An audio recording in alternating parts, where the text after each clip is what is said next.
اور اللہ نے تمہیں جو حلال پاکیزہ رزق دیا ہے اس میں سے کھا، اور اللہ سے ڈرو جس پر تم ایمان رکھتے ہو۔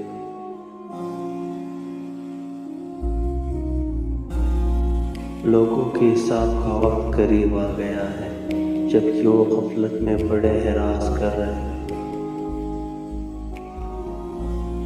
کہہ دیجئے کہ یہ مصیبت تمہاری اپنی لائی ہوئی ہے۔ تمہیں جو نقصان پہنچا وہ اللہ کے حکم سے تھا، اور اس لیے تھا کہ اللہ جان لے کہ مومن کون ہے، اور یہ بھی جان لے کہ منافق کون ہے۔ پھر ان کی رب نے ان کی دعا قبول کی کہ تم میں سے کسی عمل کرنے والے کا عمل ضائع نہیں کروں گا، خواہ کوئی مرد ہو یا عورت۔ اور تم اس مقام و مرتبے کی خواہش نہ کرو جس کی باعث اللہ نے تم میں سے بعض کو بعض پر فضیلت دی ہے۔ اور تم نیکی اور پرہیزگاری کی کاموں میں ایک دوسرے کی مدد کرو، اور گناہ اور زیادتی کے کاموں میں ایک دوسرے کی مدد نہ کرو، اور اللہ سے ڈرو۔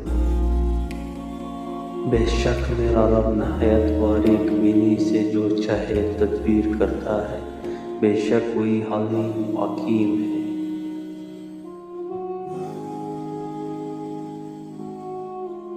یقیناً تمہارے لیے رسول اللہ صلی اللہ علیہ وسلم کی ذات میں بہترین نمونہ ہے، ہر اس شخص کے لیے جو اللہ سے ملاقات اور یوم آخرت کی امید رکھتا ہے۔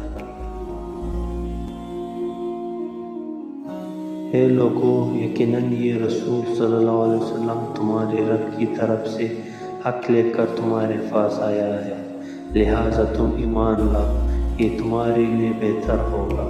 اور اگر تم کفر کرو گے تو آسمانوں اور زمینوں میں جو کچھ ہے اللہ ہی کے لیے ہے۔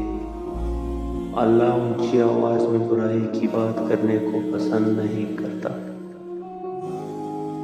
بے شک وہ فضول خرچی کرنے والوں کو پسند نہیں کرتا۔